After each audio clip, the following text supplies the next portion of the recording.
دل پریشان ہے، مسائل ختم ہونے کا نام نہیں لے رہے، ہر طرف سے راستے بند لگ رہے ہیں، تو آج ایک ایسا ذکر سن لیں جو دل کو سہارا دے گا اور مشکلات کو ہلکا کر دے گا۔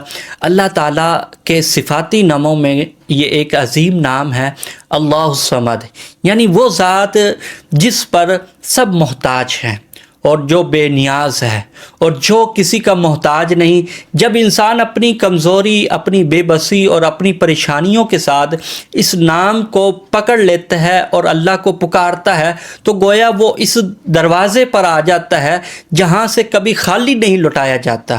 یہ عمل سادہ ہے، کسی پرسکون جگہ بیٹھ دل کو یکسو کر کے 313 مرتبہ پڑھیں اللہ الصمد، پھر دل سے دعا کریں۔ جب یہ ذکر یقین کے ساتھ، کامل یقین کے ساتھ کیا جائے تو دل کے اندر ایک عجیب سکون اترتا ہے، سوچوں کا بوجھ ہلکا ہوتا ہے اور انسان خود محسوس کرتا ہے کہ جیسے مشکلات کی شدت کم ہو رہی ہے۔ یہ عمل جادو نہیں ہے، یہ تعلق ہے اللہ کے ساتھ، اور جب بندہ سچے دل سے جڑ جائے اللہ تعالیٰ سے تو اللہ کی رحمت دیر نہیں لگاتی۔ اللہ عمل کی توفیق عطا فرمائے۔